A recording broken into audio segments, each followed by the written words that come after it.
Satu ni. Okay, boleh.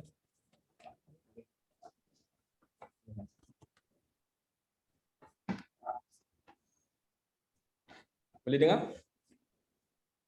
Boleh dengar? Tuan Zul, boleh dengar Tuan Zul? Boleh, boleh. Alhamdulillah. Okay. Assalamualaikum warahmatullahi wabarakatuh. Bismillahirrahmanirrahim. Selamat datang hadirin dan hadirat yang saya kasihi dan sayangi. Pada malam ini, selamat datang ke pertemuan kedua bulan Julai sebenarnya. Pada tahun 2021, Kelab Pidato Perdana Antarabangsa Cawangan Singapura. Saya bagi pihak pengerusi dan jawatan kuasa Cawangan mengucapkan terima kasih dan syabas atas kehadiran tuan-tuan kesemuanya. Sebagai pembukaan, marilah kita sama-sama membacakan surah Al-Fatihah. Al-Fatihah.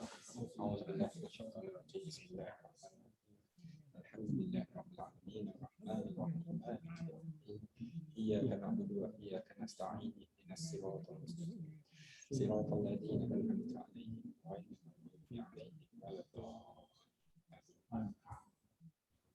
Alhamdulillah.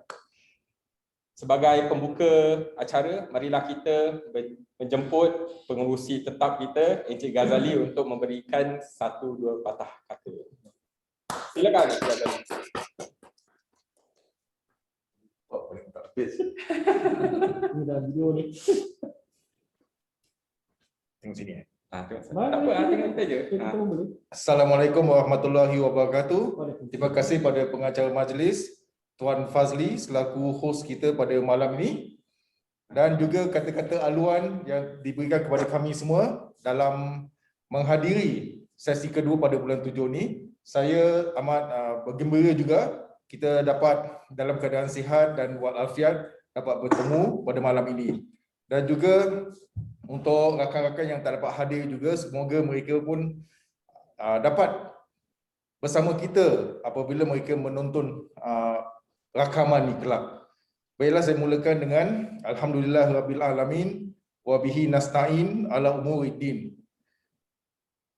Wassalatu wassalamu ala asyrafil anbiya'i wal mursalin wa ala Sayyidina Muhammad wa ala alihi wa sahbihi ajma'in. Dan saya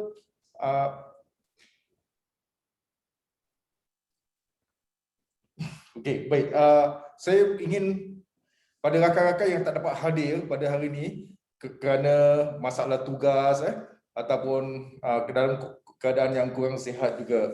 Jadi marilah kita sama-sama memberi mereka doa. Allahumma rabban nas ashabil ba'sa washfi wa anta syafi la shifa'u illa shifa'uk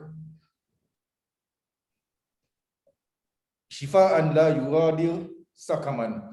Ya Allah, Tuhan manusia, hilangkanlah kesusahan dan juga berilah kesihatan kepada kami. Sesungguhnya Engkau adalah yang maha memberi kesembuhan. Tiada kesembuhan melainkan dengan kesembuhan-Mu, dan juga kesembuhan yang tidak mendatangkan penyakit yang lain.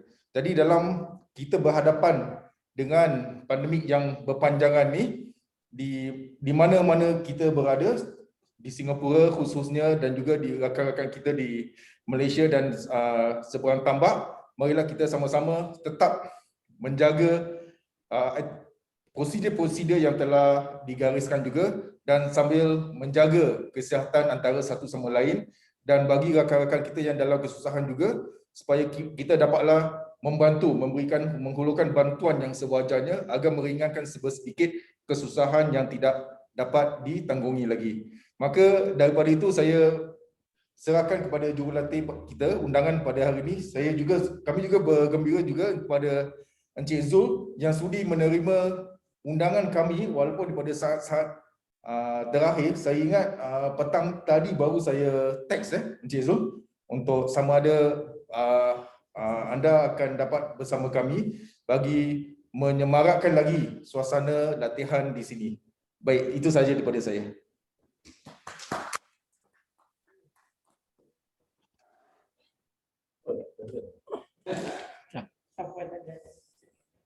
Okey, Encik Zul, silakan. Macam mana? Saya terus saya. Ya, teruskan. Okey. Assalamualaikum warahmatullahi wabarakatuh. Pertama sekali saya nak ucapkan terima kasih kerana menjemput saya, kerana saya tidak pernah dapat lagi bersama-sama dengan kepentas Singapura secara fizikal. Tapi hari ini saya dapat bersama-sama secara norma baru dalam talian ya. Alhamdulillah lah. Okey. Sebelum tu saya nak buat pengumuman sikit. Kita di Kepentas ada satu program baru. Itu program penarafan yang kita beri nama pensijilan pemidato. Mana dia kita boleh buat secara fizikal dan juga kita boleh buat secara dalam talian. Dan 14 Ogos ini kita akan buat sesi pertama untuk grade 1. Kita dah dapat 10 orang, insyaAllah 10 orang. Lepas ni kita akan buat grade 2 pula. Ada tak dalam ni yang nak pergi grade 2, belum sampai grade 2 lagi, ada tak? Tak ada Oh, semua dah grade lagi tinggi ada dalam ni. Saya kenal Encik Fazli yang kanan sekali tu, yang mungkin Encik Ghazali, yang kiri sekali. Saya nampak kiri sini lah. Encik Ghazali. Lagi 2 orang tu namanya saya tak pastilah. Siapa namanya ya? Khalid. Okey, Encik Khalid. Encik Khalid. Okey, yang keempat? Saya Ridwan. Okey. Minta maaf. Semua saya dah kenal dah sebenarnya. Pernah. Okey, dia anggaplah soalan tadi ialah serupa demonstrasi lah bagaimana bertanya soalan. Ya. Betul. Pada hari ini semua dah saya nak tanya dulu. Sebab kita ni tajuk kita bertanya soalan, saya nak tanya sebelum bermula. Dah tengok video yang dikongsi ke belum? Siapa dah tengok? Boleh tangan. Sudah. Dah tengok. Baru tengok tadi. Semua baru tengok. Sebelum ni. Okey, cantik. Semua dah tengok. Jadi saya perlu mengulang lah. Nanti buang masa saya mengulang balik. Nota pun saya buat andaian dah baca. Nota belum. Okey, nota pun dah baca lah. Tahu kecil. Jadi sekarang ni saya pun dah gunakan teknik-teknik tu, teknik-teknik bertanya soalan lah kan. Okey. Tajuk kita pada malam ini ialah ilmu baru, dalam kategori ilmu baru. Kenapa ilmu baru? Kerana di dalam Kepentas kita ada 2 tonggak utama. Apa tonggak tu? Tanya soalan lagi. Tonggak kita ialah rumus 8x3 satu tonggak, satu lagi tugasan 28. Macam mana menjadi pemidato versatile. Ada 2 tonggak dalam Kepentas. Tetapi adakah itu mencukupi? Sebab dunia pengucapan awam adalah satu dunia yang sangat besar. Kita jangan sempitkan dia. Jadi kita kena tambah dengan ilmu-ilmu lain. Dan malam ni kita tambah dengan kemahiran bertanya soalan. Okey. Saya suka bertanya, antara soalan dengan jawapan mana lebih penting? Soalan. Soalan bagus. Kadang-kadang saya ada dapat jawapan kata sama penting. Tapi saya tak pernahlah jumpa orang kata jawapan lebih penting. Sebab saya teringat semasa saya bekerja, bos saya cakap lah, dalam bahasa Inggeris lah dia cakap, asking the right question is more important than getting the right answer. Sebab soalan tu adalah seni tersendiri.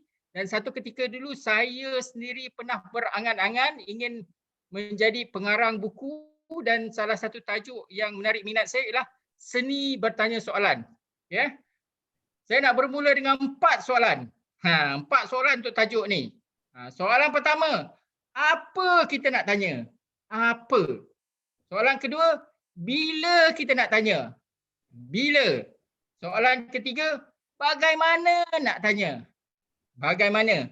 Soalan keempat, kenapa nak tanya? Kan itu format what, when, why, who, where dengan why kan. Yang ada orang dia suka perkataan why itulah. Saya suka format 5 wife 1 husband tu sebab dia ialah perkataan yang paling ringkas sekali.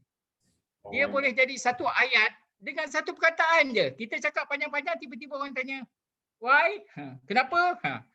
Dia dengan satu perkataan dia boleh menjadi satu ayat. Okey. Okey, kita bermula dengan itulah kenapa nak tanya. Okey, kenapa kita nak tanya? Saya buka. Kita bincang dulu. Kita ada banyak masa ni. Kenapa kita nak tanya? Dalam ucapan, kenapa kita nak tanya dalam ucapan? Supaya orang tidak bosan. Supaya orang tidak bosan. Di sini saya nak kaitkan siapa yang suka bertanya soalan? Adakah orang yang dah mahir ataupun orang kurang mahir dalam pengucapan awam? Dah mahir lah. Ya? Dah mahir. Ya, dah mahir. Sebab apa? Kalau orang yang baru dalam pengucapan awam, biasanya dia syok sendiri, dia cepat nak habis. Dah habis dia lega. Dan dia tidak berani. Sebab itu kita kata pandang hadirin. Kadang-kadang dia tak nak pandang hadirin pun. Dia mengelak dia pandang hadirin. Apabila dia bertanya, makna dia dah ada keyakinan untuk berinteraksi dengan penonton dia. Yang jawapan daripada Encik Khalid kan tadi kan? Ya, betul. Yang jawapan dia, supaya orang tak bosan. Itu salah satu sebab dia. Sebab lain? Kalau kita tak faham apa yang diucapkan oleh penceramah, tadi kita nak dapatkan penjelasan lanjut. Okeylah, tapi kita bercerita sekarang ni kita penceramah. Kenapa kita nak bertanya soalan? Itu betul jugalah. Okey. Okey. Betul tak? Kita nak berceramah ni, kita nak bertanya dalam ucapan kita. Saya kasih satu lagi sebab. Untuk salah satu daripada yang penting dalam kita buat ucapan ialah kita mengenali audien, betul tak? Dan untuk kita mengenali audien, kita kena buat biasanya sebelum lah. Mana kita kena buat kerja rumah sikit. Siapa audien kita? Ada ketiganya kita tak sempat nak kenali audien kita. Tetapi dalam ucapan kita boleh kenal audien kita boleh tanya contohnya. Sebelum saya nak mula, saya nak tanya siapa sini datang daripada Singapura? Contoh. Siapa sini pernah sampai ke Johor, contohnya tempat saya bertempat. Siapa sini pernah makan nasi Biryani Mak Syah, biryani yang popular sebut. Nampak tak? Kita nak kenal audien melalui bertanya soalan. Bertanya soalan. Dan juga kita membina repo. Tadi supaya tidak bosan. Bosan ialah tujuan lain. Nak membina repo, menjalinkan hubungan. Satu, kita dah ada keyakinan, kita jalinkan hubungan. Sebab apa? Bila kita bertanya, jadi orang akan rasa, seronoklah dia tanya, dia bukan syok sendiri. Macam kita cakap tadi, orang yang baru biasanya dia syok sendiri, dia cepat nak habis. Bila berinteraksi, dia buat orang yang ditanya suka. Awak dah makan ke belum? Contoh kan, sebelum cakap, semua dah makan ke? Dalam latihan ataupun dalam pengucapan, biasa orang tanya soalan-soalan yang menunjukkan kita mengambil berat. Di sini mana dia? Kita menjalinkan hubungan. Apa sebab lain? Untuk membuat satu macam mengarah audien pada topik yang ingin kita sampaikan. Cantik. Sebab itu saya nak kongsi sikit jenis-jenis soalan. Ada soalan terbuka, ada soalan tertutup dan ada banyak jenis lain. Contohnya dalam bahasa Inggeris dia panggil probing question. Ada leading question. Peguam biasanya gunakan leading question lah. Dia nak bawa ke satu arah yang dia adalah dia punya udang di sebalik mi dia tu kan. Jadi begitu juga contohnya kita nak cerita bagaimana kita nak mengelak daripada kena tipu. Mungkin kita bermula ucapan kita dengan tanya, tahu tak apakah perkara penipuan yang paling teruk sekali? Contoh. Ataupun siapa sini pernah ditipu sehingga rugi beratus ribu ringgit? Contohlah. Jadi bila anda tanya, orang start berfikir dah. Dan memori mereka mula tinggal, lepas tu barulah bawa cerita, pada hari ini saya nak kongsi bagaimana saya ditipu. Contohnya kan. Ada tak lain? Kita dah. Itu kenapa Apa nak tanya, bila nak tanya. Dalam ucapan ada pembukaan, isi dan penutup. Kan? Ada soalan yang sesuai untuk pembukaan. Kita tanya khabar, apa khabar semua? Takkanlah masa penutup baru kita tanya khabar, apa khabar semua? Contohnya, anda masih bersama saya tak? Tengah-tengah lah bila kita tengok orang dah lari kan, orang dah mula khayal, kita tanya, anda masih bersama saya ke atau anda telah berlayar di Laut Cina Selatan contohlah. Itu mestilah di tengah-tengah atau di akhirnya kata-kata tutup. Mungkin anda nak menaikkan semangat, anda kata kalau bukan hari ini bila lagi, kalau bukan anda siapa lagi. Kan soalan tu kan. Itu adalah jenis soalan apa cik itu? Apakah jenis soalan tadi?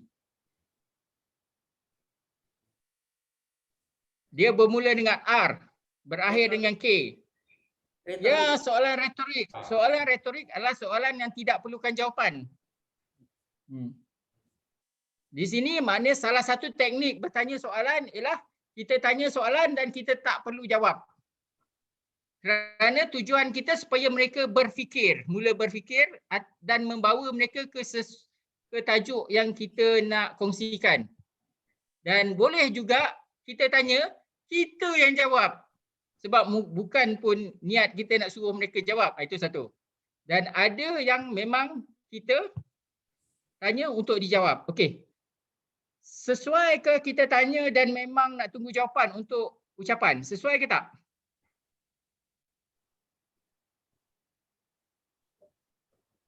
Tak faham. Sesuai kenapa? Tak faham.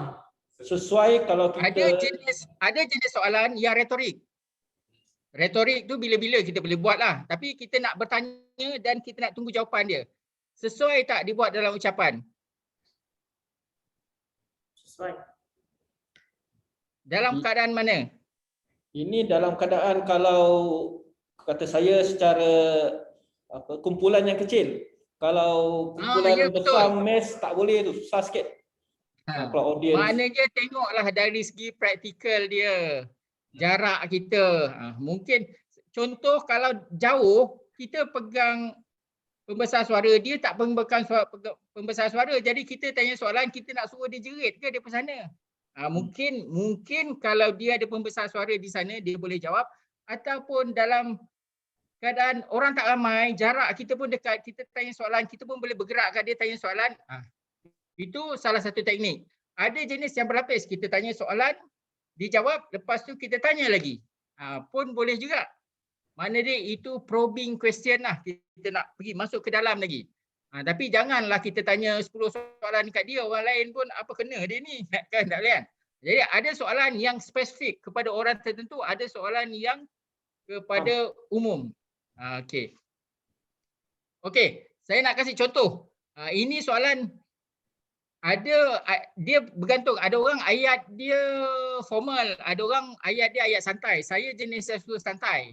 Sebab itu dekat dalam majlis-majlis MLM ke sekarang ni orang kata boleh ke boleh. Kita rasa pelik lah kan, dari segi bahasa dia lain macam lah. Kita boleh ke tidak, betul ke tidak, dia betul ke betul. Kan itu trend masa lah sekarang ni kan. Kita walaupun kita ada cara kita, tapi kita kena peka juga dengan apa yang berlaku di dunia luar tu lah. Okey. Jadi saya nak kongsi sikit dalam tu. Okey, soalan terbuka dengan soalan tertutup. Tahu tak apa soalan terbuka? Soalan tertutup antara jawapannya ya atau tidak lah. Itu soalan tertutup. Jadi kalau soalan terbuka tu perlukan jawapan yang mungkin lebih panjang, lebih banyak lah. Okey. Soalan betul tu. Maknanya soalan tertutup ialah soalan yang pilihan dia tak ada. Sama ada A ataupun B. Sama ada betul atau tidak. Salah ataupun benar.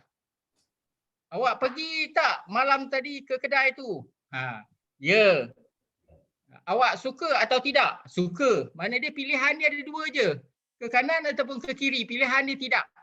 Tidak ada, ruang dia dah jadi kecil. Bila soalan terbuka, nampak? Terbuka kan luas. Apakah pendapat anda tentang perkara ini? Apakah pendapat anda tentang isu ni? Kan besar kan? Okay. Dalam teknik bertanya soalan, dia ada corong. Dia panggil funnel. Biasanya kita nak tanya soalan, kita tanyalah soalan yang umum dulu.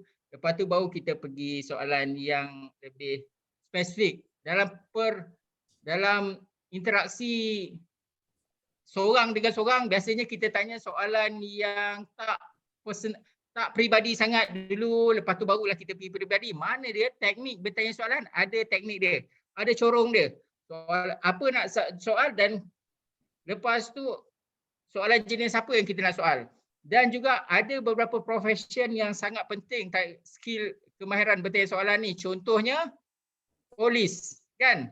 Teknik bertanya soalan ni kalau nak tangkap, nak soal jawab dengan suspek tu penting lah. Penguat kuasa dan sebagainya. Okey. Saya buka untuk soalan lah. Untuk soalan. Ada soalan tak? Ada soalan. Belum terfikir. So, jadi bila kita nak tanya soalan tu, katakan kita tengah sampaikan beberapa bahan-bahan yang kita nak sampaikan. Adakah pada setiap beberapa poin kita akan cuba tanya soalan, nak tengok sama ada para hadirin tu masih ikuti dengan kita ke tidak? Ataupun di tengah-tengah sebelum rehat, macam mana tu? Kadang-kadang itulah maksud saya. Okey. Pertama sekali kita kembali kepada kenapa kita tanya soalan. Kan, betul tak tadi? Makna dia ada ketika kita tanya soalan, kita nak suruh dia berfikir. Ada orang gunakan teknik bertanya soalan untuk membuat jenaka. Ada beberapa teknik jenaka yang digunakan lah. Jadi mungkin kita tanya soalan sebab apa? Sebab kita nak suruh dia berfikir, barulah kita masuk subjek tersebut. Ataupun kita tengok dia dah melayang-layang kan, semua dah leka je kan. Untuk menarik perhatian mereka bagaimana? Anda pun tiba-tiba berhenti dan kata, sekarang ni saya nak tanya soalan. Semua celik mata lah. Takut ditanya tak boleh jawab. Betul tak? Maknanya dia ikutlah tujuan anda. Sebab apa? Anda janganlah asyik tanya soalan je. Saya apabila kenal dengan wanita dulu, selalu diorang komplain pasal saya lah. Dia kata, awak ni polis ke? Asyik tanya je. Jadi walaupun kita nak berlatih kemahiran bertanya, jangan kerap sangat tanya. Nanti orang pun bosan. Orang kata awak ni baik jadi polis je lah. Asyik bertanya je kan. Okey, apa lagi nak tanya? Okey. Satu teknik di dalam kita buat ucapan ialah kita nak bertanya. Berapa ramai di sini yang pernah makan asam pedas? Angkat tangan. Ini adalah satu teknik awal yang saya latih. Dan pada permulaannya saya tak dapat kemahiran ni. Bila kita tanya soalan, semua orang krik-krik je. Tak ada tindak balas yang bagus. Sebab apa? Dia ada kemahiran dia. Pertama sekali, bila kita nak suruh orang angkat tangan, apa kita kena buat? Kita pun kena angkat tangan. Okey, siapa sini datang daripada Singapura, sila angkat tangan. Saya akan angkat tangan. Bila mereka tengok, mereka pun akan ikut angkat tangan. Kalau kita kata siapa sini yang suka makan asam pedas, angkat tangan, kita pun tak buat apa-apa, dah susah. Makna dia psikologinya ada teknik dia. Teknik dia kita kena buat dengan keterujaan kita. Jadi kita dah dapat jalinan hubungan tu, barulah boleh kita tanya soalan. Itu salah satu dia. Okey. Okey, dalam nota ni dia ada sebut lah, untuk semasa pembukaan kita boleh tanya soalan untuk memberikan kejutan.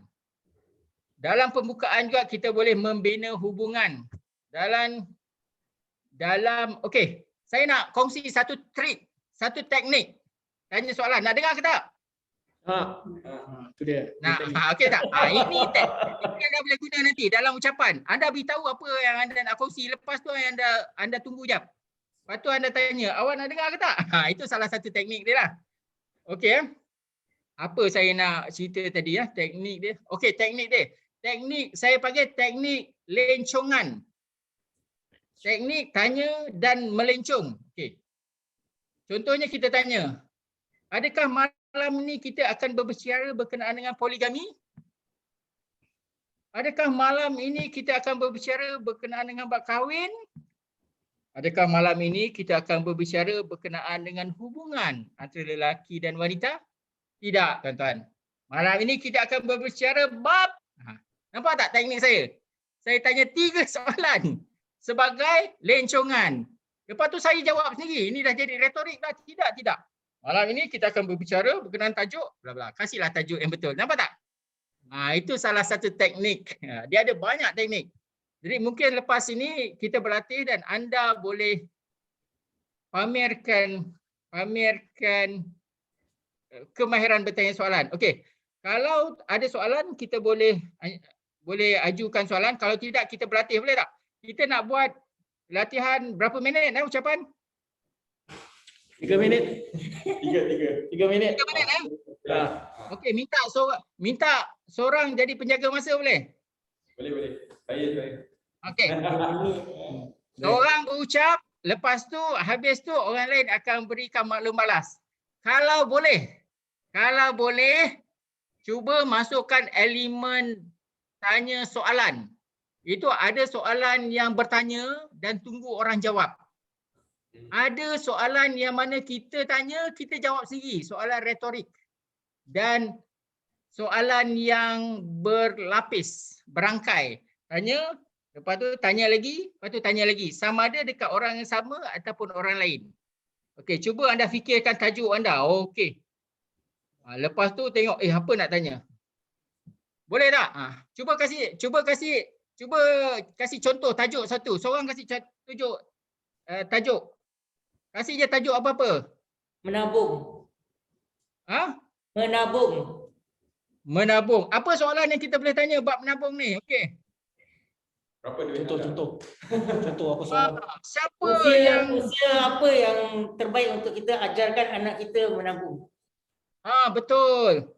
Siapa yang ada tabung di rumah? Okey, contoh. Apa lagi kita nak tanya? Tahu tak anda kenapa penting kita menabung? Nampak tak?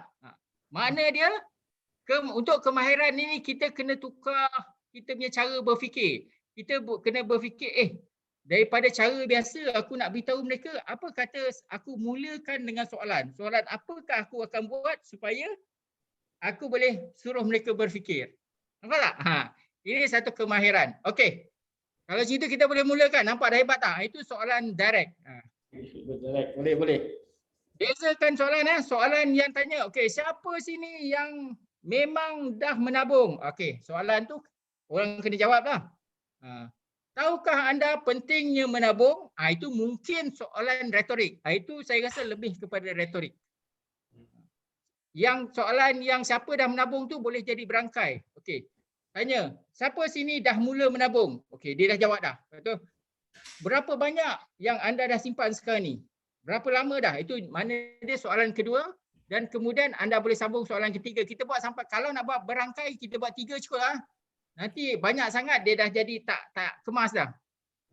Sebab kita beralih. Sebab anggaplah soalan sebagai iklan. Bila kita tengok cerita tu ada iklan kan? Iklan saja. Janganlah iklan lama sangat. Nanti orang menyampah nanti. Jadi asyik tanya soalan lama sangat. Okey ya? Okey, siapa nak mulakan? Ya. Okey, saya serahkan balik. Siapa nak mulakan? Yang nak mulakan pergi make up sekejap tadi. Oh, dia. Ini teknik apa dia? Itu teknik tai chi. Dah keluar dah. Aduh, nanti lama kita menunggu.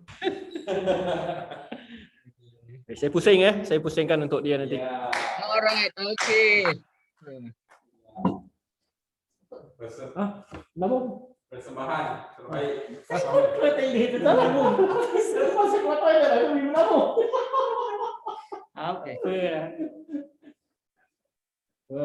Okey, kita perhatikan lepas tu kita kasih ulasan bersama-sama ya. Okey.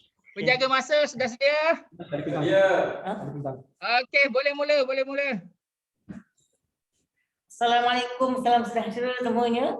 Apakah kalian semua sihat-sihat belaka? Ya. Sihat. Kalau anda masih bersemangat, katakan ya. Saya nak dengar. Ya. Malam ini saya ingin mengatakan tentang menabung. Apa itu maknanya menabung? Adalah menyimpan sedikit demi sedikit wang kita dan juga ataupun amal kita untuk diri kita, satu untuk dunia kita dan kedua untuk akhirat kita. Saya nak tanya, siapa di sini yang ada anak? Saya. Alhamdulillah. Kalau semua tak ada, saya dah balik dah tadi.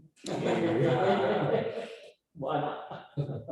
Menabung itu harus kita amalkan kerana satu, untuk menjaga kita di waktu kita susah.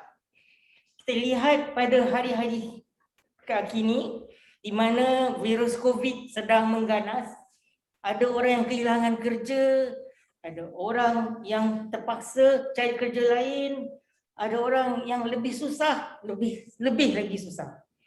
Jadi harus kita bersiap sedia untuk menabung pada waktu kita senang, supaya kita waktu kita susah kita tidak berhutang dengan orang.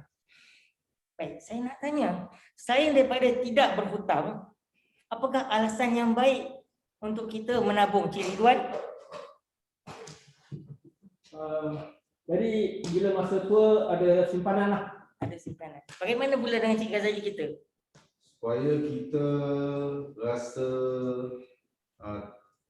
jaminan untuk berbelanja lebih sedikit lah keluar simpanan. Baik, sekarang kita tahu kita harus menabung kerana satu, tidak berhutang, dua, jaminan masa depan, ketiga, sebelum kita ada simpanan. Baik, tapi ada yang keempat lagi. Ada alasan yang keempat. Siapa yang tahu? Saya cuba. Mungkin jadi kita boleh memberi zakat. Betul. Kerana menabung itu membuat kita berjimat. Bila kita berjimat, kita tidak boros. Sebab sabda Rasulullah, orang yang membazir itu adalah kawan-kawan syaitan. Jadi kita adalah orang-orang yang bergerak maju supaya kita tidak menyusahkan orang-orang lain. Kita menabung untuk diri kita, kita menabung untuk orang-orang yang kita sayang. Baik, kalau tidak siapa lagi yang akan membuatnya? Kita inginkan anak-anak kita hidup senang, bukan? Kita inginkan anak-anak kita tidak menyusahkan orang lain, bukan? Lalu haruslah kita mengajar mereka menabung sejak kecil lagi. Daripada itu, saya syorkan ajarlah anak-anak kita menabung supaya mereka menjadi orang-orang yang berguna kelak. Sekian, terima kasih. Okey. Waduh. Ucapan yang sangat baik. Okey. Siapa nak kasih ulasan?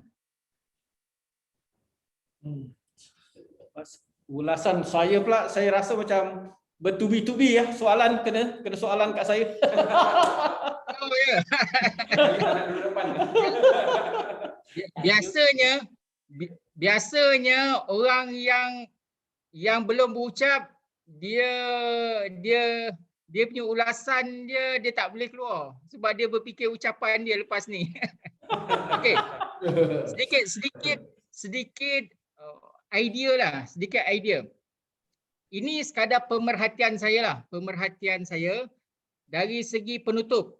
Sebab saya lihat kadang-kadang penutup tu kurang kemas. Kerana apa? Sebab kita dah beri penekanan kepada saranan. Kan? Biasa kita beri penekanan kepada saranan kan? Okey. Apabila kita beri penekanan kepada saranan, biasanya orang akan berucap, tiba-tiba dia cakap, nak ujung lah.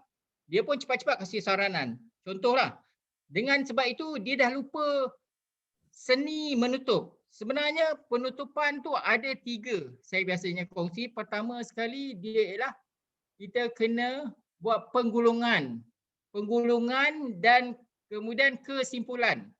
Lepas tu saranan, lepas tu kata-kata akhir. 3 elemen tu. Tapi kita kadang-kadang selalu lupa lah. Mungkin sebab terlampau terfokus lebih kepada saranan tu sampai lupa. Dan saya selalu tegur orang. Kita kena fikir bagaimana kita nak berhenti lah. Macam tadi dah cantik dah. Kemas dah. Saya kira untuk penutup tu ambil masa sedikit. Ulas balik. Tuan-tuan, tadi saya dah berkongsi berkenaan dengan bla bla. Kembali balik. Lepas itu kalau nak kasih saranan pun boleh. Kalau nak kasih macam pengajaran daripada kisah tadi pun boleh.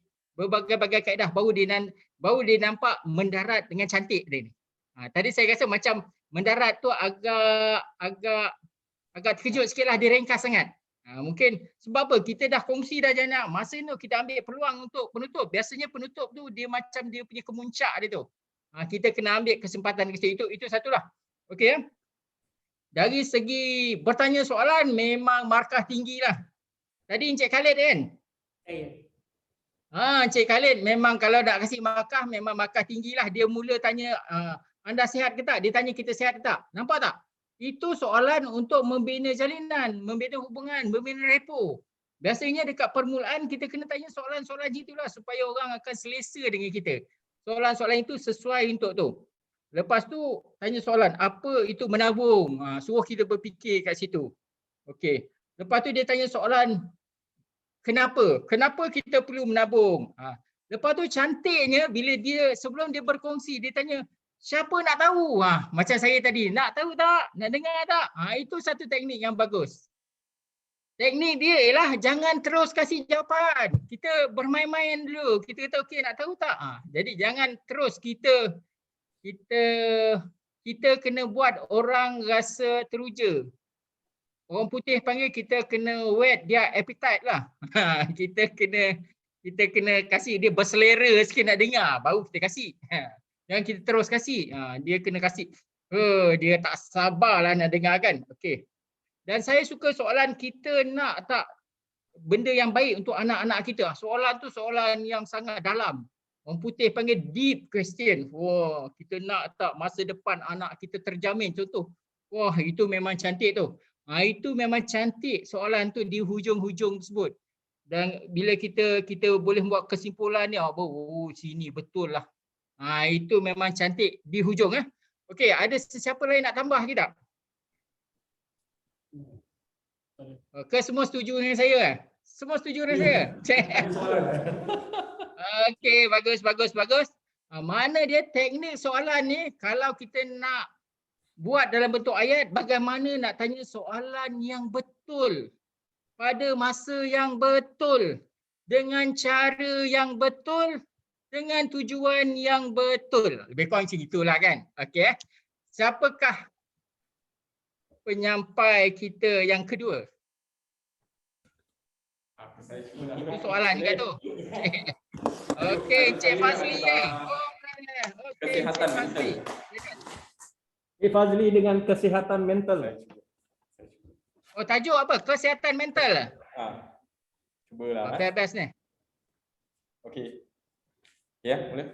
Saya timer juga. Saya. 3 minit je lah. Cepat-cepat.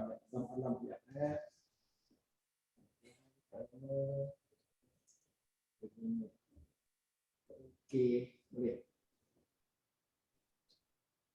Assalamualaikum warahmatullahi wabarakatuh, rakan-rakan yang saya kasihi. Boleh saya tanya, apakah perkara yang paling hangat pada tahun lepas? Tahun lepas. COVID. Betul? Betul. Bagaimanakah COVID telah affect life kita? Memberi tekanan pada beberapa golongan lah dalam daripada segi pekerjaan ataupun tak dapat keluar rumah ataupun bersia-sia dengan ahli keluarga dan kawan-kawan peduli. Itu antara yang terkesan.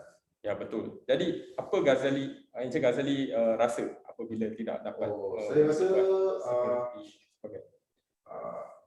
suka juga nak membiasakan diri.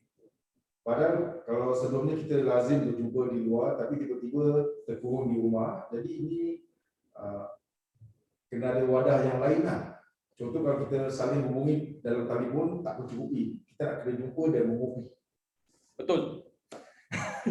Jadi kita kena buat benda yang lain daripada apa yang kita tercuruk apabila kita di rumah.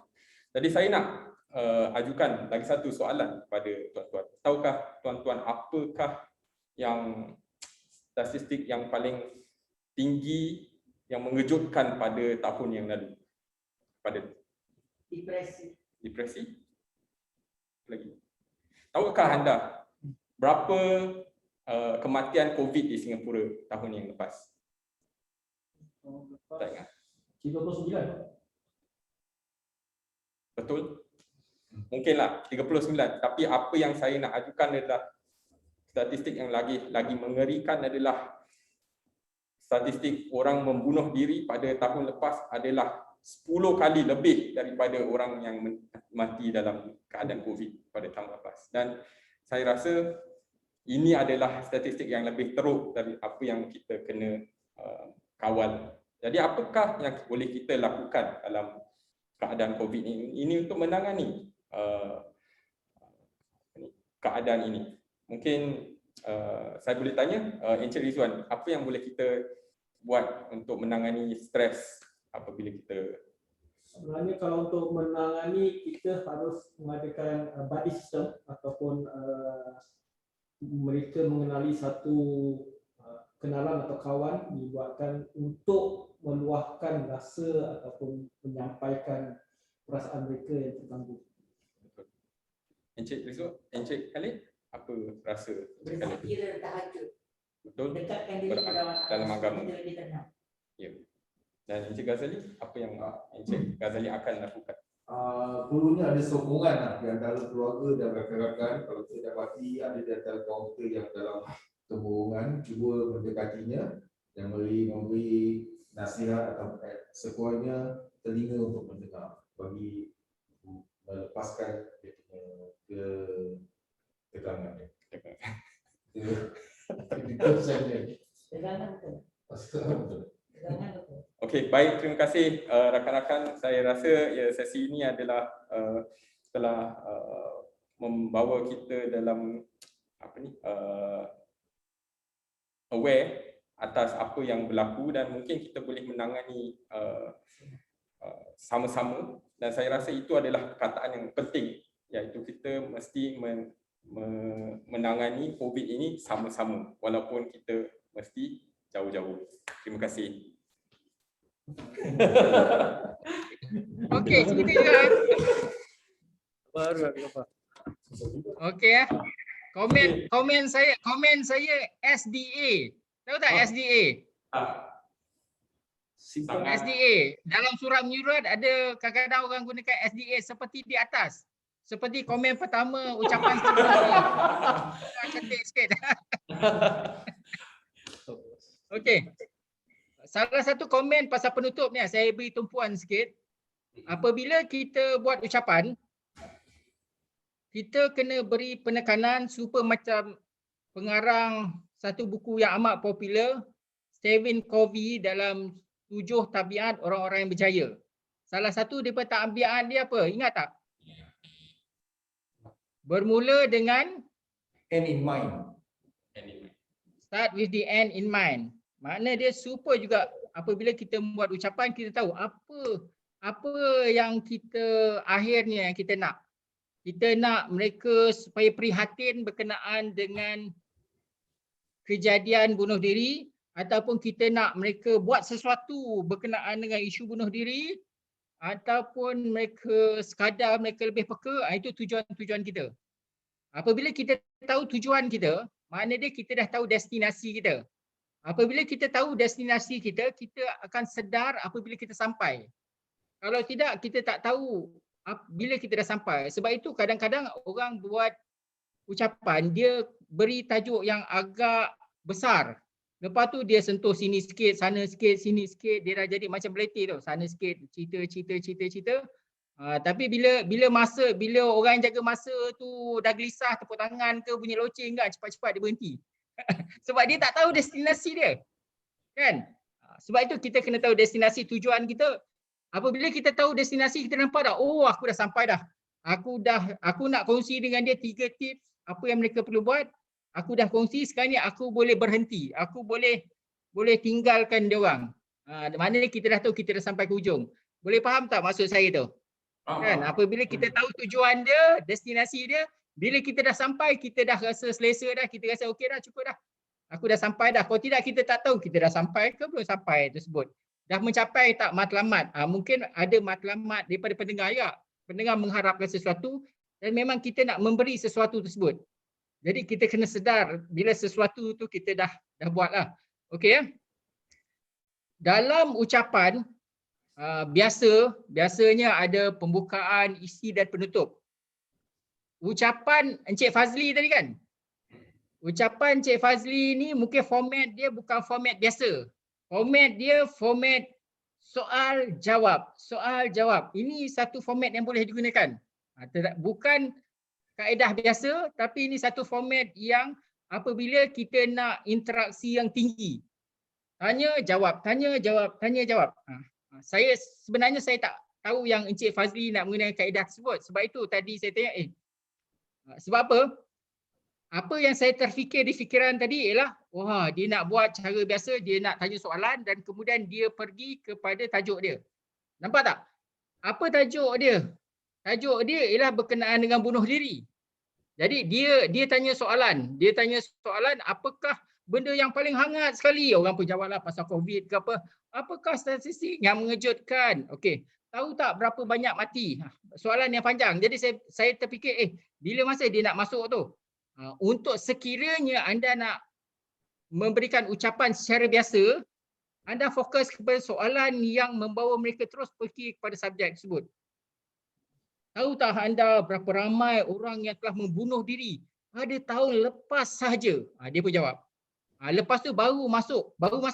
Tuan-tuan dan puan-puan, memang itulah tajuk yang kita akan bincang pada hari ini, iaitu kejadian bunuh diri yang amat membimbangkan. Nampak tak? Itu pembukaan dia. Lepas tu masuk. Maknanya kalau gunakan teknik itu ialah kita gunakan soalan sebagai alat kepada kita untuk masuk kepada subjek tersebut. Tapi yang Tuan Fazli gunakan ialah soal jawab. Itu pun salah satu teknik yang boleh digunakan. Salah satu teknik. Sekiranya nak gunakan teknik tersebut, makna dia kita kena rancang. Ini soalan ni kena datang dulu. Soalan ni kemudian. Okey, bila dia dah masuk kat sini, soalan ni akan menyusul. Soalan tu dirancang supaya kita boleh membawa minda ikut laluan yang kita nak. Macam leading question lah. Tu akhirnya sampai kepada kemuncak, sampai kepada matlamat kita, destinasi. Kau ingat tak tadi saya cerita destinasi? Kita nak bawa ke destinasi. Jadi soalan ni akan bawa dia kepada sesuatu point. Soalan seterusnya akan sampai kepada satu point dan akhirnya soalan itu akan membawa dia kepada destinasi yang kita hajatkan. Okey, boleh faham tak apa saya cerita ke bertambah? Tak faham. Okey, boleh?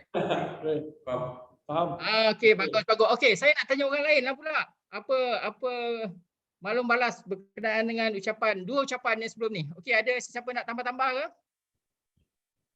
So far tak ada. Saya sebenarnya ada soalan lah. Jadi kalau kita gunakan yang teknik tu, kalau orang tak jawab seperti apa yang kita nak, jadi macam mana? Okey.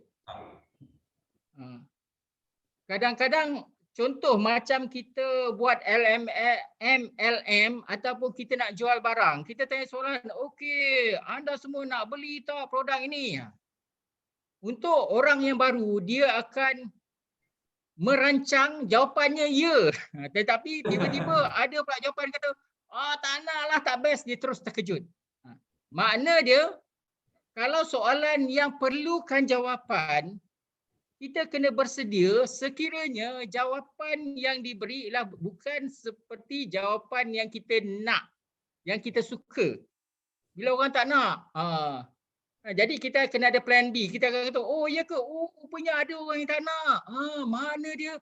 Ramai lagi yang tak tahu manfaat produk ini. Jadi lepas ni tuan-tuan, yang siapa yang tak nak tu, nanti kalau boleh jumpa saya nak kongsi apakah rahsianya produk ini. Nampak tak? Kita dah bersedia dengan jawapan sekiranya tidak. Kalau jawapan ya, alhamdulillah. Nampak tak? Jawapan A, jawapan ya, alhamdulillah. Jawapan B, macam-macam lah. Sebenarnya anda tak tahu lagi. Sebab anda tak nak, sebab anda tak tahu rahsianya. Hari ini saya nak kongsi rahsia tersebut. Pun boleh juga. Apa lagi? Lain. Lain. Mungkin anda tak nak sebab anda belum cuba. Hari ini saya nak kasih anda cuba. Ambil kan? Contoh sampel produk. Boleh juga kan? Nampak tak? Mana dia? Kalau soalan yang perlukan jawapan, kita kena bersedia dengan jawapannya. Kalau jawapan A, apakah kita punya skrip selepas tu? Kalau jawapan B, apa skrip kita? Jawapan C, apa skrip kita? Adakah saya menjawab soalan Encik Fazli? Ya, okeylah. Okey. Prepare for the Sebab- unexpected. Okey. Sebab soalan itu ditanya, saya nak berkongsi satu lagi lah. Kadang-kadang contohnya ada orang buat katalah tajuk dia berkenaan dengan korban. Nah, sebab hari itu memang ada orang yang buat tajuk korban, dia akan tanyalah soalan. Contohnya hari Arafah, siapa hari Arafah tu apa, hari tasyrik apa dan sebagainya. Apabila kita dalam kumpulan yang kecil kita tanya soalan, kita kena ada sensitif, peka juga. Kadang-kadang bila kita tanya soalan, orang yang ditanya tu tak tahu jawapan dia. Dan apa yang terlintas di fikiran dia, oh lama, menyesal aku duduk sini dah. Tak best lah orang nampak semua aku tak tahu. Jadi maknanya kita kena sensitif. Kita tanya soalan dan kita rasa dia macam tak tahu jawapan. Sama ada kita yang keluarkan jawapan cepat-cepat supaya tak nampak macam dia tak tahu, ataupun kita tiba-tiba beralih orang lain pula tanya sebab orang tu nampak macam dia tahu. Jadi kita tanya. Dan ada ketikanya memang apabila kita tanya soalan, kita tanya soalan yang kita tahu orang tu ada jawapannya. Jangan kita tanya orang tak ada jawapan, jadi dia akan rasa tertekan lah, saja nak kenakan aku ke. Contohlah, ini semua ialah kebarangkalian yang kita perlu tahulah supaya kita menjaga sensitiviti. Ada ketikanya memang kadang-kadang kita akan berada dalam situasi yang tidak menyenangkan untuk kita ataupun untuk pendengar tu. Dia pun rasa tak selesa lah. Panas punggung lah kata kan. Aduh, sini menyesal aku duduk datang malam ni. Pun ada juga kot. Itu contoh lah. Itu sekadar contoh je. Okey. Ada lagi siapa nak berkongsi sebelum kita pergi kepada penceramah kita yang ketiga? Ada sesiapa nak berkongsi? Ke nak terus? Iwan, tak sabar-sabar nak. Teruskan. Tapi saya Okey, pun teruskan. bersedia lah Okey, pada semua hari tak ni. sabar nak. Encik Ghazali Ghazali. Encik Ghazali Ah, Okey, memang Saya tak ada sabar-sabar. punya. Patutlah tak sabar-sabar nak Saya ucapan pun kan. pun bersedia. Saya kopi. Tahu je, dekat kopi. Tanya saya kopi. Tajuk apa tajuk? Encik Ghazali? Olimpik. Olimpik. Oh, cantik ni. Olimpik. Okey. Macam betul. Assalamualaikum warahmatullahi wabarakatuh. Apa khabar semua? Sudah makan? Sudah tidur? Sudah tidur. Kalau tidur tak ada kat sini kan? Okey, baik. Saya nak tanya semua, baru-baru ni selepas 2-3 hari yang lepas, apakah sukan yang telah dipancarkan di TV, sukan yang terbesar di pada masa kini? Cik, siapa yang tahu boleh angkat tangan?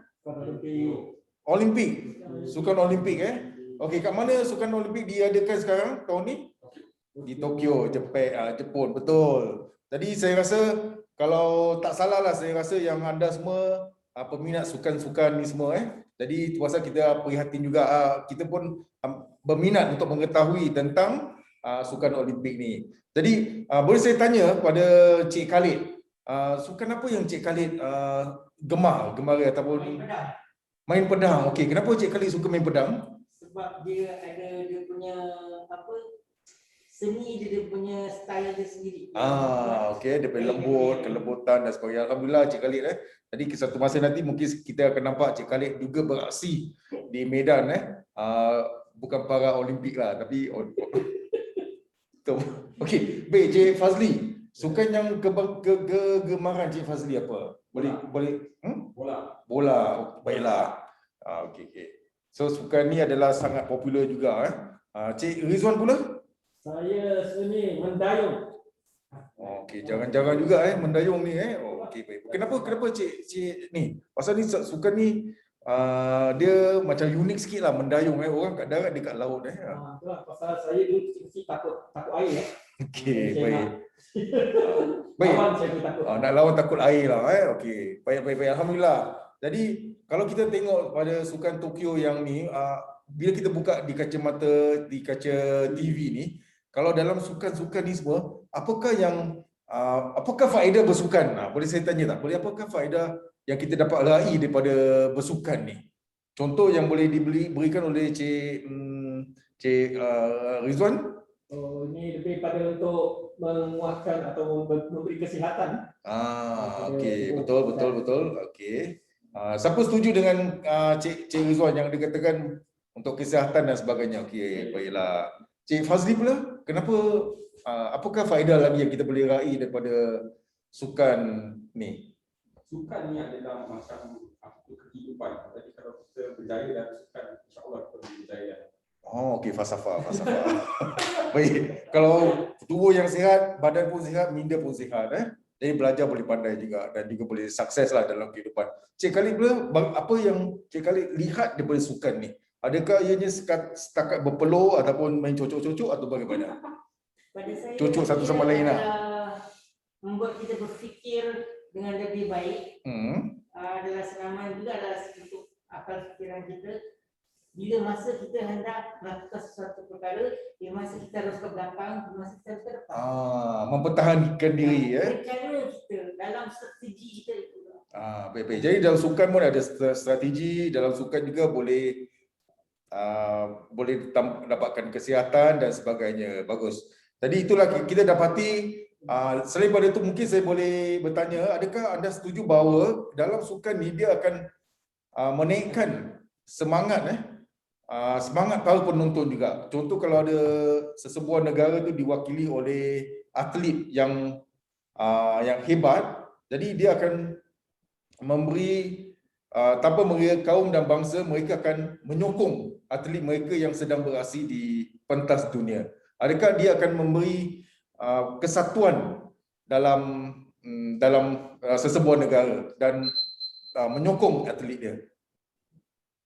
Siapa setuju yang dia akan memberi satu perasaan nationalistik? Patriotism. Okey, baiklah. Jadi secara ringkasnya, saya rasa sukan adalah satu yang merapatkan antara satu sama lain dan juga dia memberi sifat dan patriotism dan nationalism kepada penyokong-penyokongnya dan dapat menyatu satu padukan. Selain daripada kita dapat beroleh kesihatan dan juga melakukan strategi untuk memenangi satu-satu pertandingan. Baiklah, saja itu. Terima kasih atas soal jawab yang telah anda berikan dan kerjasama. Terima kasih. Okey. Okey ya. Okey. Saya ulang balik SDE tu masih boleh diguna pakai lagi ya. Penutup dia terlampau ringkas sangat. Okay. Sebab bila anda dah sampai ke destinasi tu, anda kena ambil peluang tu. Itulah peluang tu sebab anda telah berjaya sampai ke kemuncak dia. Dan kena anda ambil peluang tersebut untuk lama sikit lagi. Mungkin dia bersukan tu panjang sikit. Beri cara-cara dan sebagainya. Okey. Lepas ni saya nak minta sahabat-sahabat yang lain berkongsi lah. Mungkin ada komen daripada orang lain. Cuma saya nak komen sikit. Kalau boleh lah saya minta izin nak komen berkenaan dengan salah satu rumus, itu buang penongkat kata. Sebab saya rasa tadi penongkat kata dia agak ada kerap dan mungkin dia satu kebiasaan saya nampak. Kebiasaan. Okay. Apakah cadangan saya ataupun saranan saya? Okay. Tadi kita bercerita pasal destinasi. Kita sampai ke destinasi kan? Bila kita sampai ke destinasi, kita tahu dah, okey aku dah sampai dah. Aku dah buat apa yang aku nak buat. Matlamat aku dah tercapai, dah sampai ke destinasi. Sebab apa? Kita membuat metafor tu sebagai perjalanan. Okay. Untuk Encik Ghazali, mungkin kena sediakan beberapa tempat dipanggil RNR. Apa tempat RNR tu? RNR tu apa? Rehat dan piada. Rehat dan rawat. Mana dia adalah tempat kita berhenti seketika. Kan? Sebab memang bila kita bucal tu, apa selepas ni? Kita cepat sebab apa? Kita tak nak hilang idea.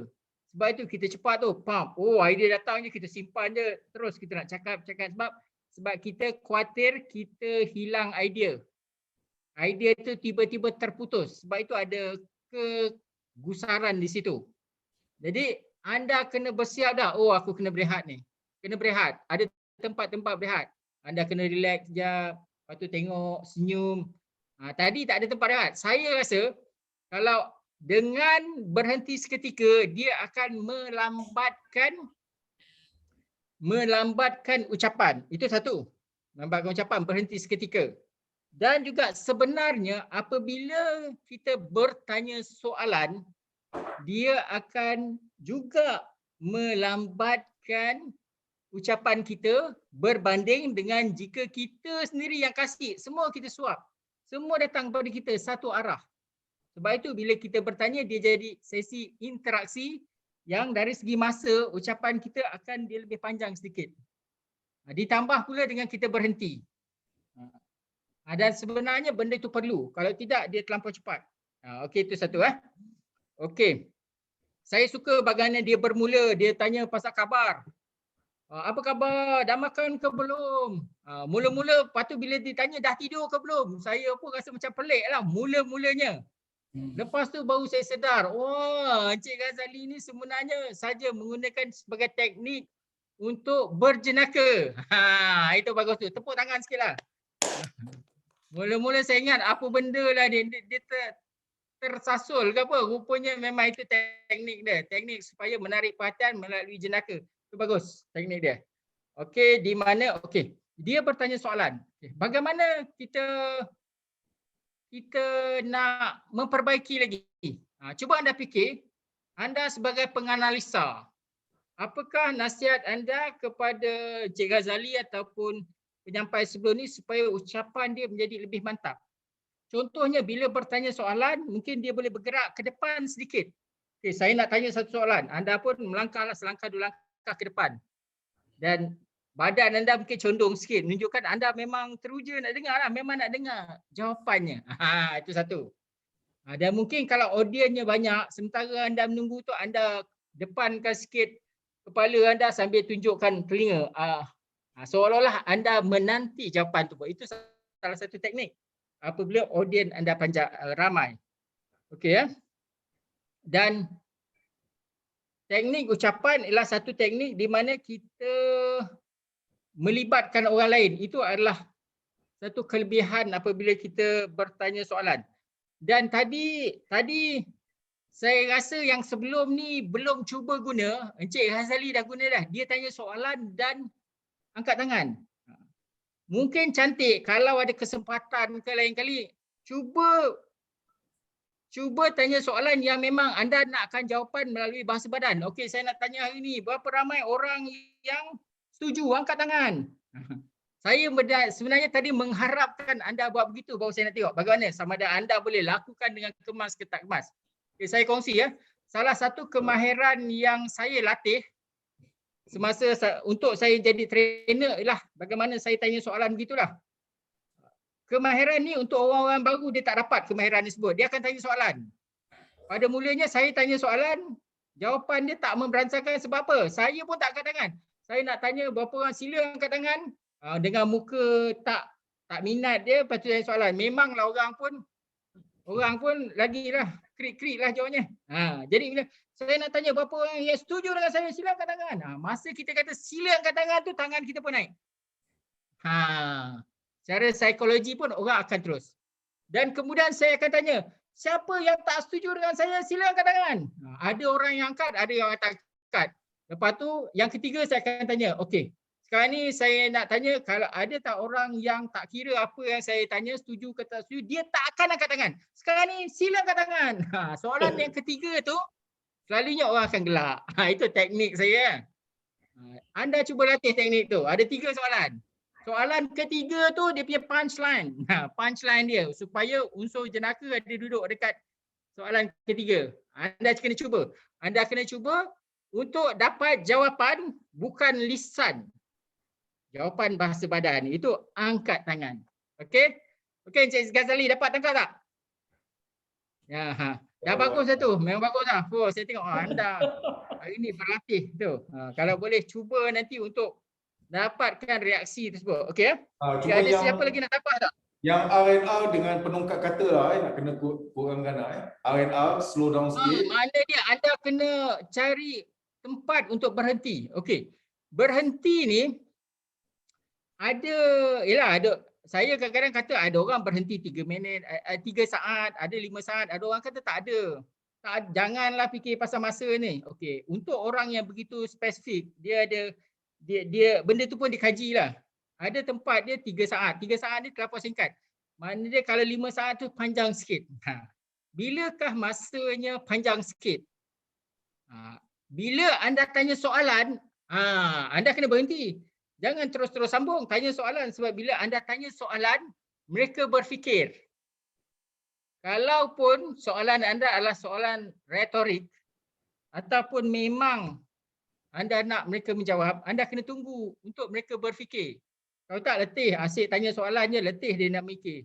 Lepas tu belum sempat apa-apa, anda dah sambung lagi. Antara tempat perlu berhenti adalah selepas tanya soalan. Lagi tempat berhenti apabila anda buat jenaka. Mereka nak ketawa, beri laluan lah untuk mereka ketawa, jangan terus redah je. Itu tempat berhenti ya. Okay. Dan tempat berhenti mungkin kalau contohnya anda berkongsi 3 tips. Tips pertama anda dah kongsi, sebelum masuk tips kedua anda berhenti sekejap, lepas tu baru anda sambung. Okey, kita akan sambung dengan tips saya yang kedua. Baru sambung. Jadi orang kata, apa pasal berhenti ni? Tiba-tiba baru masuk. Okey. Habis tips kedua, berhenti sekejap. Pandang, senyum. Okey, kita teruskan dengan tips saya yang ketiga pula. Okey, sambung. Nampak tak? Cari tempat untuk anda berhenti. Anda kena rancang secara sengaja di manakah tempat anda nak berhenti untuk dapat impact tertentu. Jadi ada tempat yang memang, ini impact dia memang cantik, yang ini lagi mantap. Tempat-tempat tu nak berhenti. Kalau tak ada pun berhentilah. Sama ada berhenti sebab anda sendiri nak ambil nafas, ataupun berhenti kalaupun anda hilang idea, tak apa, berhenti je lah. Masa tu ialah masa lakonan. Orang tak tahu pun anda sebenarnya dah hilang idea dah. Jadi berhenti dengan saja berlakon lah. Ataupun anda buat lencongan ke tak apa. Jadi maksud saya, berhenti boleh jadi secara sengaja atau tak sengaja. Kalau tak sengaja, mana dia kemahirannya ialah kemahiran berlakon. Lebih kurang cerita lah. Itu semua kemahiran masing-masing. Okey, dapat sesuatu tak? Okey, tak ke? Ada sesiapa nak komen? Okey ya. Okey, bagus. Alhamdulillah nampaknya 3 peserta memang dah dapat mempraktikkan memang subjek pada malam ni, subjek bertanya soalan. Okey. Yang keempat, siapa yang keempat ya? Keempat. Ya, Tuan Ridwan, kita kena tanya tajuk dulu. Apa tajuknya? Tajuk saya tatu pandangan masyarakat. Tatu ah. Tatu. Tatu ada 2, yang motor pun tatu juga kan? Okey, silakan. Penjaga masa sudah bersedia, silakan.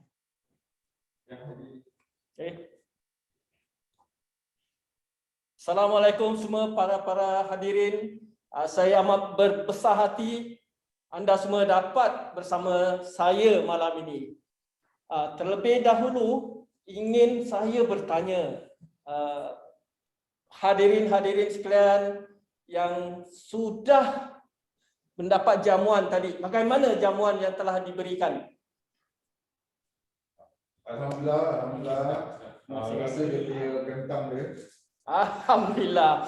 Ini sekarang jadi cabaran saya, sebab kalau makan dah sedap, mata dah berat.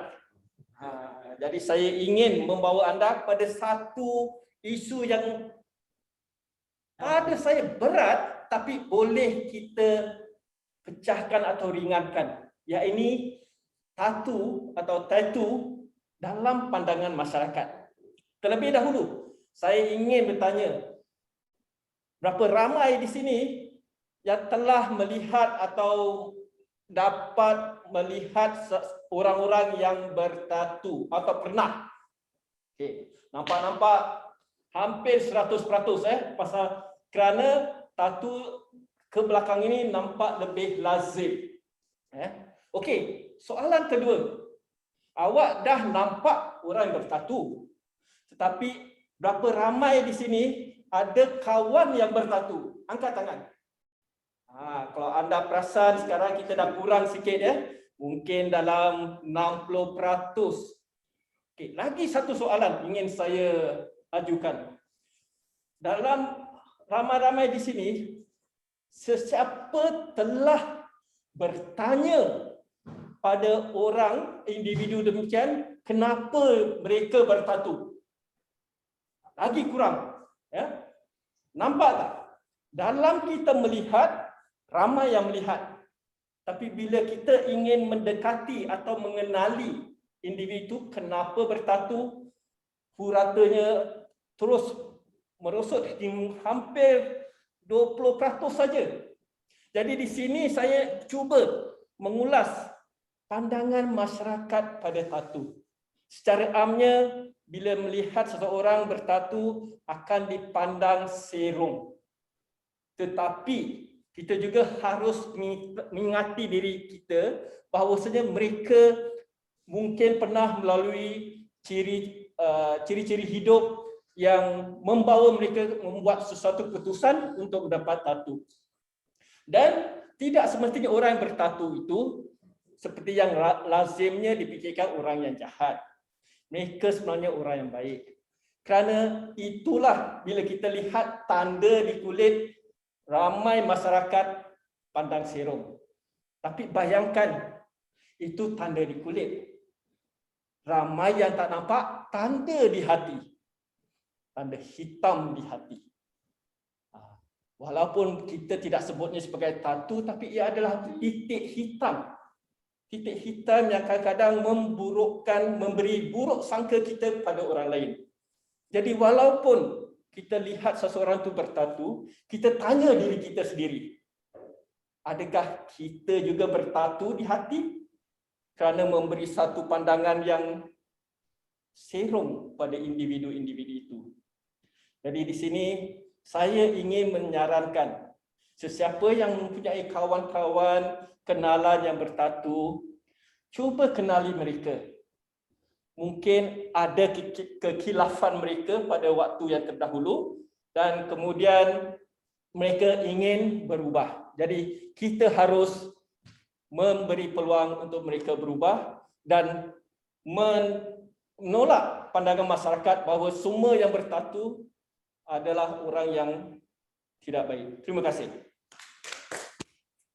Okey. Okey Okey. Siapa nak komen? Siapa nak komen? Maklum malas. Okey. Pada pandangan saya ini. Okey, pertama ya. Okey, biar saya mulakan dulu ah. Pertama sekali saya cukup suka sekali sebab bermula dengan soalan dan teknik soalan yang digunakan, teknik soalan berlapis. Macam saya kongsi tu dia ada corong dia. Soalan yang dijangkakan jawapannya ya, yang angkat tangannya ramai. Soalan kedua makin kurang, soalan ketiga makin kurang. Saya suka teknik ni. Sebab teknik ni kita kena rancang dulu, kita dah tahu dah soalan ni. Makin kurang, makin kurang. Serupa juga macam orang buat jualan. Bila orang buat jualan, dia akan tanya, siapa suka dengan produk ni? Wah, ramai orang angkat tangan. Soalan yang seterusnya, orang akan kurang angkat tangan. Siapa nak beli produk ni?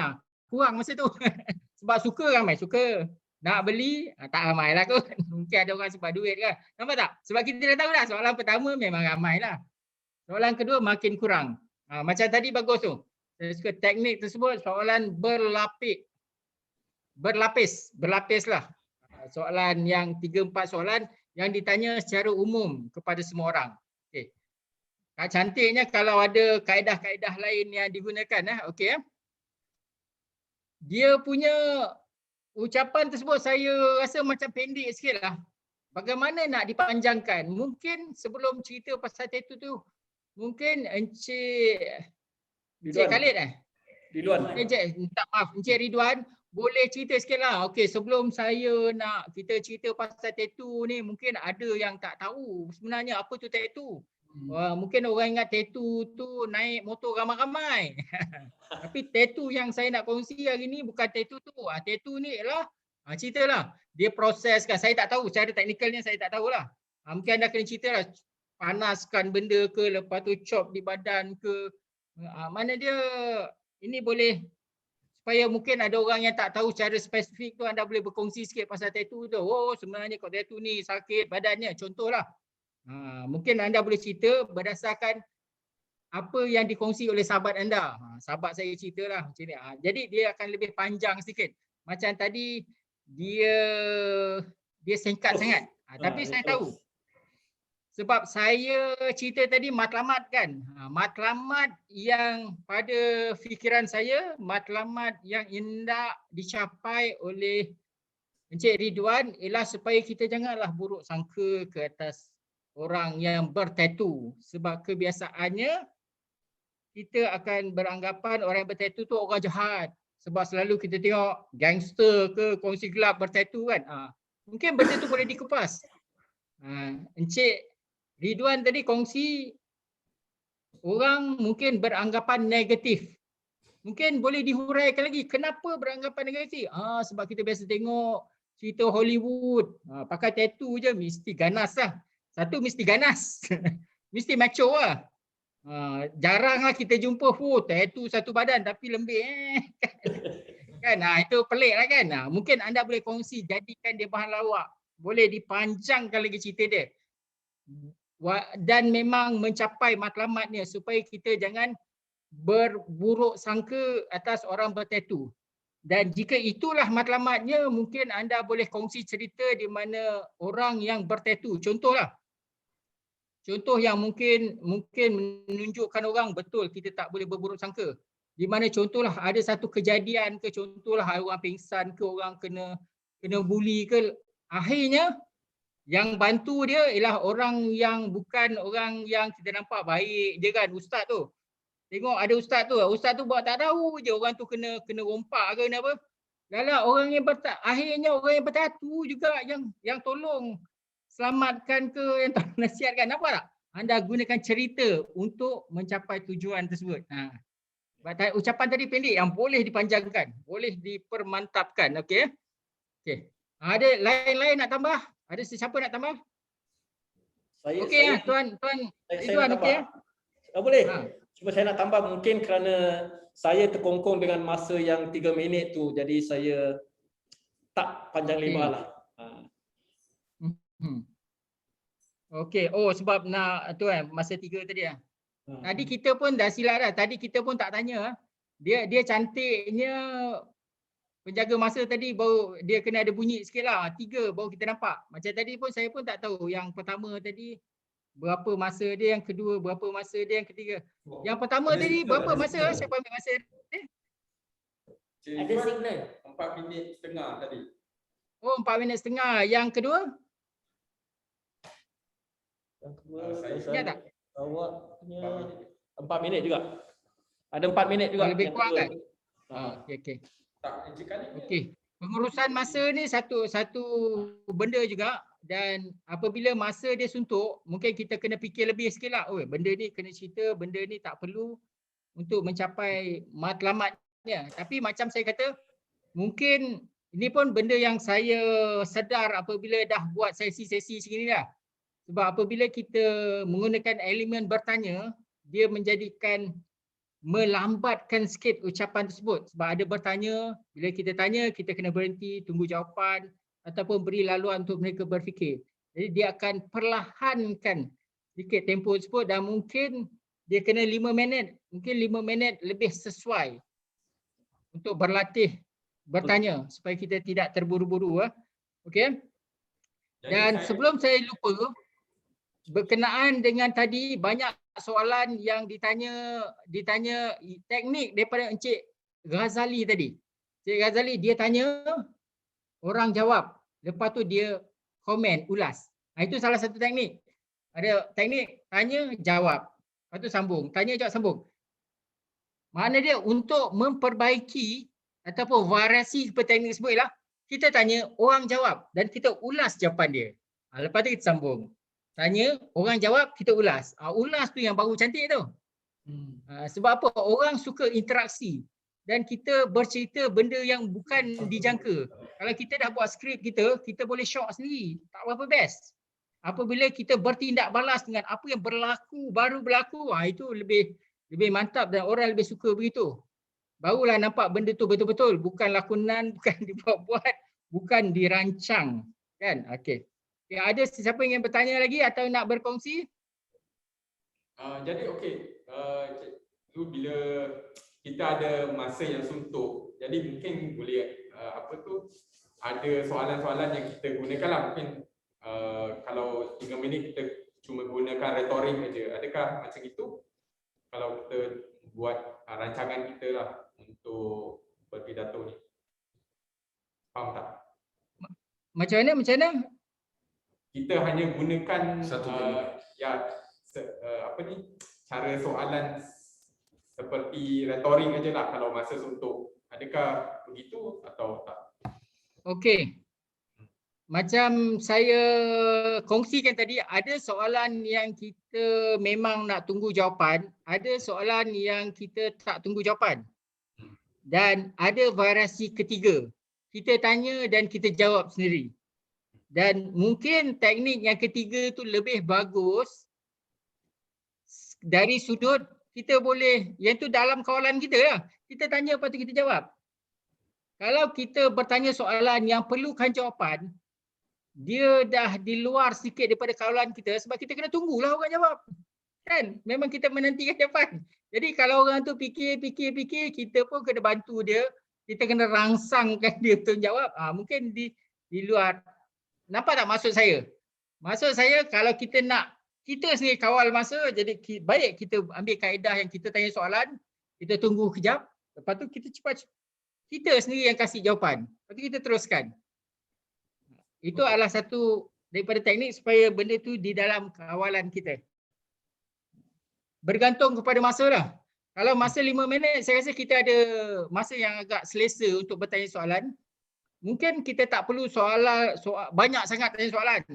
Okay, 1-2 soalan yang relevan, yang mempunyai kesan yang lebih baik untuk tajuk kita. Ya, adakah menjawab soalan? Saya menjawab soalan tak? Ya. Okey ya. Okey. Ada lagi untuk dibincangkan sebelum kita masuk ke fasa nak ke hujung? Soalan? Ya, okey, ada soalan silakan. Apa pendapat Tuan Zul kalau kita akhirkan pidato kita dengan soalan yang membuat orang berfikir? Okey. Membuat orang berfikir ya. Dengan satu macam ni. soalan, kita akhiri dengan satu soalan yang membuat orang berfikir. Okey. Ada juga orang yang mengatakan bahawa cantiknya jangan kita akhiri ucapan kita dengan soalan. Ada juga orang bermula dengan soalan di permulaan. Dan akhirnya apabila sampai di hujung, itu sampai ke destinasinya, jawapan akan jelas kepada hadirin tersebut. Okey. Pada saya, boleh jika kita akhiri ucapan kita dengan soalan. Cuma kita kena bertanya balik, adakah soalan kita akan menimbulkan soalan yang berpanjangan ataupun menimbulkan dilema atau menimbulkan kekeliruan. Sekiranya itulah kesan daripada soalan kita, baik jangan kita gunakan kaedah tersebut. Kita gunakan kaedah yang lebih jelas. Tetapi sekiranya kita mungkin berhadapan dengan orang intelektual, orang yang suka berfikir, orang yang memang dia lumpuh dengan berfikir, dan berfikir ialah satu kenikmatan kepada dia. Jadi kita hiburkan mereka dengan soalan di hujung tersebut. Dan kita balik, dia rasa seronok. Ada orang apabila kita kasih soalan, maka dia akan menambah kekeliruan dia. Ada orang begitu. Ikut tahap minda dia. Maksudnya, jawapannya kita kena sesuaikan ikut keadaan dan ikut subjek. Tidak boleh kasih soalan, jangan berhenti dengan soalan. Ataupun boleh tengok keadaan, kesesuaian. Jadi untuk jawab secara spesifik, kena tanya soalan yang lebih spesifik. Okey, macam ini saya berhentikan dengan soalan ni. Okey tak? Sebab ada orang yang bertanya soalan. Sebab apa? Satu benda yang saya nak kongsi, sebenarnya soalan ni sangat sesuatu yang sangat hebat lah soalan ni. Sebab ada soalan yang yang dia sebenarnya ada, contohnya sebagai bos ada arahan dalam bentuk soalan. Apa contoh? Siapa boleh fikir ya? Contohnya kalau kita nak suruh orang tolong kita. Awak boleh tolong ambilkan air tu. Kalau bos kita cakap gitu, makna dia sebenarnya arahan. Tapi dalam bahasa halus dia buat dalam bentuk soalan. Kita boleh mengarah menggunakan soalan, kita boleh memberikan kenyataan tapi berdalam bentuk soalan, tapi sebenarnya dia bukan soal. Dia adalah satu kenyataan. Sebab dia ialah soalan retorik. Dan ada soalan dalam bentuk yang kita minta bantuan. Kita nak minta bantuan tapi kita tak minta. Tapi kita buat dalam bentuk soalan. Tapi saya tak ada contoh ya. Cuma anda fikirkan, ada tak kadang-kadang yang sebenarnya matlamat dia lain tetapi dia menggunakan kaedah soalan. Apa? Agak-agak berapa Kalau kita tak dalam marah, kau tak boleh dalam fikir ke? kutip. Contoh, benda tu pun kau tak boleh fikir ke? Itu soalan ke tu? Kita janganlah lurus sangat. Boleh. Orang tengah marah. Dia tengah marah, dia kata kau tak boleh fikir ke? Itu bukan soalan biasa. Itu ialah kemarahan. Nampak tak? Jadi soalan tu sendiri luas. Bolehkah kita berhenti dengan soalan, jadi kita kena tahu spesifik tu. Soalan tu sebenarnya arahan ke, ayatkah dan sebagainya. Dia seumpama dia pakaian dia ialah soalan, tapi sebenarnya dia bukan soalan. Faham tak maksud saya? Faham tak? Faham. Okey. Terjawab tak soalan tersebut? Jawab. Okey, bagus. Okey, ada soalan lain? Tak ada. Tak ada. Oh, tiada. Okey. Apabila Alhamdulillah kita dah sampai ke hujungnya. Saya amat berterima kasih kerana menjemput saya. Jadi tapi sebelum kita sampai ke sesi kita berpisah sebentar lagi, boleh tak kita membuat sedikit refleksi lah. Makna dia masing-masing berkongsi apakah perkara baru lah. Kalau ada perkara baru yang anda dapat daripada sesi pada malam ini, dan apakah tindakan ataupun susulan yang anda boleh buat. Contohnya hari ini saya belajar teknik soalan begini. Saya akan gunakan dalam ucapan saya yang akan datang teknik ni. Contoh. Jadi apa yang anda dapat dan bagaimana anda nak gunakan. Saya nak minta yang hadir ini tolong berkongsi. Boleh tak? Jadi kita akhiri dengan sedikit sesi refleksi. Boleh? Okay, siapa nak mula dulu? Okay, saya mulalah. Okey, silakan. Saya hari ini saya apa yang saya pelajari adalah pertanyaan yang membawa orang ke satu destinasi, iaitu mungkin kita tanya benda lain tapi sebenarnya kita nak bawa orang ke tempat yang satu. Saya insya-Allah saya akan gunakanlah untuk tukar minda orang fikir pasal tentang perkara sesuatu tu. Itulah. Okey, cantik ya. Nak gunakan untuk tukar minda. Hebat. Bagus. Okey. Bagi saya Itu pula saja, ya? adalah Okey. bagi saya pula adalah terdapat banyak perkara yang saya pelajari pada malam ni selain pada soalan yang direct tu, yang open, close, probing dan leading juga. Dan saya rasa ini adalah satu seni jugalah, seni halus juga untuk kita mengaplikasikan dalam sama ada dalam perbincangan ke ataupun pengucapan awam. Contoh bagaimana untuk engage kita punya audience tu supaya kita tak kehilangan mereka. Dan kemudian bagaimana saya akan gunakannya adalah dalam insya-Allah pada latihan saya selanjutnya, dengan contoh tengah belajar mengajar seseorang tu menerusi Zoom tu. Jadi kelas tu tak macam berat untuk dia. 1.5 jam tu untuk belajar bahasa dan sebagainya. Jadi kalau kita terus menerus kasih dia soalan dan latihan, nanti dia akan stres juga. Jadi saya rasa adalah destinasinya sebelum sampai ke akhir pengajian tu, dan ada juga R&R dia. Lepas tu kasih dia relax mode, berbual-bual dan sebagainya. Tanyakan tentang apa yang dia punya gemar dia, kegemaran dia sebelum bawa semula kepada topik selanjutnya. Itu je. Okey, terima kasih Encik Ghazali ya. Kita bina beberapa point R&R bagus. Okey, teruskan Encik Khalid. Pada saya yang saya belajar adalah bagaimana walaupun kita bertanya dan di dalam pidato itu kita tidak terlalu banyak membuang masa. Jadi kita dapat hadkan ia supaya kita tidak melebihi masa yang telah diberikan. Dan juga kita persoalan tu tak semestinya terus menuju pada pidato, tapi untuk menunjukkan rasa peduli kita, ramah mesra kita pada orang-orang yang mendengar kita. Okey. Soalan-soalan membina hubungan, soalan-soalan mengambil berat, kan? Ya. Okey, bagus. Okey, alhamdulillah. Okey, Okey. seterusnya. Untuk saya- Encik Ridwan. Untuk saya tadi ada satu yang kata digunakan apa tadi, soalan berlapis. Saya tak tahu apa benda tu, saya hanya cakap saja, bertanya saja. So soalan berlapis untuk mengarahkan tujuan konteks ataupun topik yang nak kita sampaikan.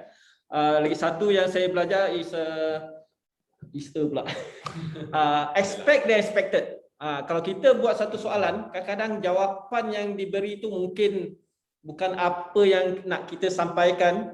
Kita harus ada plan B lah, misal kata untuk menyalurkan balik pada topik yang ingin kita teruskan. Itu dua yang kita nak buat expected. Satu yang saya buat selalu, kalau saya buat, saya selalu tengok audience, dan kalau saya kenal seseorang audience tu, itulah katakanlah orang yang pertama saya akan tanya. Jadi kita rasa yakin dia akan menjawab. Kalau kita cuma buka soalan pada ramai, mungkin ramai dia menanti, dia menanti, so itu akan makan masa. Jadi sebagai permulaan tu saya akan ajukan pada seorang individu yang kita kenal akan dan boleh menjawab. Itu saya buat teknik untuk kata orang tu memulakan soal jawab. Itu saja. Okey, terima kasih. Oh, hebat. Makna dia kita sebagai pemandu, kita ialah orang yang memegang steering. Kadang-kadang bila kita tanya soalan, bila dapat jawapan yang lagi, dia lari daripada landasan. Jadi mana dia kita kena ada kemahiran supaya kita boleh bawa kembali ke landasannya. Supaya kalau hadirin tarik kita ke lain, kita boleh kembali sebab steering di tangan kita. Okey, bagus. Terima kasih atas perkongsian anda semua. Alhamdulillah. Saya nak ucapkan terima kasih kerana menjemput saya, dan seperti biasa apabila sesi ini saya pun dapat belajar daripada pengalaman anda semua dan kita sama-sama belajar sebab tajuk bertanya soalan ini adalah satu subjek yang sangat besar. Itu ada teknik dia, kenapa tujuan dia, dan dia satu alat dalam komunikasi yang sangat memberikan impak yang tinggi. Dan itu adalah satu kemahiran yang perlu diasah, dan kerana kita telah pun belajar dan didedahkan dan dah diberi kepelbagaian pada malam ini, kita akan terus gunakan pada kesempatan-kesempatan akan datang supaya kemahiran kita ini akan lebih mantap lagi. Dengan itu, akhirnya saya ucapkan terima kasih. Daun Keladi, kalau ada lapang dan sudi boleh jemput lagi. Saya memang berbesar hati dapat bersama-sama tuan sekalian. Dengan itu saya serahkan kembali kepada pengacara majlis. Okey, terima kasih.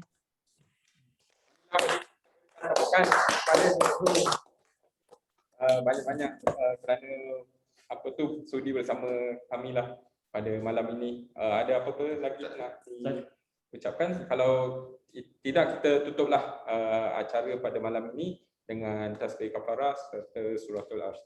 Subhanakallahumma wa bihamdika asyhadu an la ilaha illa anta astaghfiruka wa atubu ilaik. Bismillahirrahmanirrahim. Wal asri innal insana lafi khusr illa alladziina aamanu wa 'amilus solihati wa tawassaw bil haqq wa tawassaw bis sabr. Wabillahi taufiq wal hidayah. Wassalamualaikum warahmatullahi wabarakatuh. Terima kasih. Terima kasih. Okey, terima kasih. Okey, semuanya. Kita jumpa lagi ya. InsyaAllah border buka, kita turun Batu Pahat. InsyaAllah, jaga Okey, diri jumpa ya. lagi. Okey.